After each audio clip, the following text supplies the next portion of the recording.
നമസ്കാരം, അന്വേഷണം ന്യൂസിലേക്ക് സ്വാഗതം. എറണാകുളം ജില്ലയിലെ അപകട മേഖലകളെ ഗൂഗിൾ മാപ്പിൽ രേഖപ്പെടുത്തി വിവിധ വകുപ്പുകളുമായി പങ്കിടാൻ ഒരുങ്ങി മോട്ടോർ വാഹന വകുപ്പ്. സംസ്ഥാനത്തെ എല്ലാ ജില്ലകളിലും മാപ്പിംഗ് സംവിധാനം നടപ്പാക്കുന്ന പ്രവർത്തനങ്ങൾ പുരോഗമിച്ചു വരികയാണ്.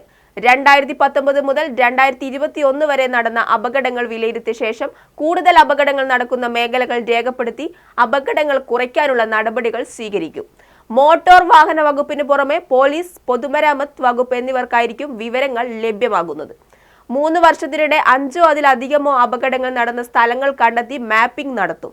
ഇത്തരത്തിൽ തുടർച്ചയായി അപകടങ്ങൾ നടക്കുന്ന 1 മുതൽ 3 വരെ കിലോമീറ്ററുകൾ വരെ ദൈർഘ്യമുള്ള സ്ട്രെച്ചുകൾ കണ്ടെത്തിയായിരിക്കും പ്രതിരോധ പ്രവർത്തനങ്ങൾ നടത്തുന്നത്.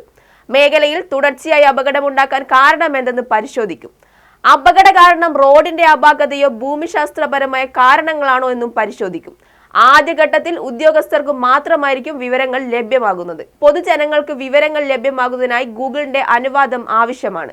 സംസ്ഥാനത്ത് എല്ലാ സ്ഥലങ്ങളിലും മാപ്പിംഗ് പൂർത്തിയാക്കിയ ശേഷം ഇതിനുള്ള പ്രവർത്തനങ്ങൾ സംസ്ഥാന തലത്തിൽ നടത്തും. കഴിഞ്ഞ 3 വർഷത്തിനിടെ എറണാകുളം ജില്ലയിൽ 15,000 റോഡ് അപകടങ്ങളാണ് സംഭവിച്ചിട്ടുള്ളത്. MC റോഡിന്റെ ഭാഗമായ മൂവാറ്റുപുഴ അങ്കമാലി സ്ട്രെച്ചിൽ കഴിഞ്ഞ 3 വർഷത്തിനിടെ 100-ലധികം അപകടങ്ങളാണ് സംഭവിച്ചത്. മൂവാറ്റുപുഴ കൂത്താട്ടുകുളം മേഖലകളിലും നിരവധി അപകടങ്ങളാണ് സംഭവിച്ചത്. ദേശീയപാതയിൽ കളമശ്ശേരി മേഖലയിലും നിരവധി അപകടങ്ങളാണ് സംഭവിച്ചിട്ടുള്ളത്. കൊച്ചി നഗരത്തിന്റെ വിവിധ അപകട സാധ്യത മേഖലകൾ തിരിച്ചറിഞ്ഞിട്ടുണ്ട്. ഇത്തരത്തിൽ എല്ലാ അപകട സാധ്യത മേഖലകളും കണ്ടെത്തി മാപ്പിംഗ് പൂർത്തിയാക്കും. നിലവിൽ പാലക്കാട് ജില്ലയിലാണ് മാപ്പിംഗ് പൂർത്തിയാക്കിയിട്ടുള്ളതെന്ന് അധികൃതർ പറഞ്ഞു.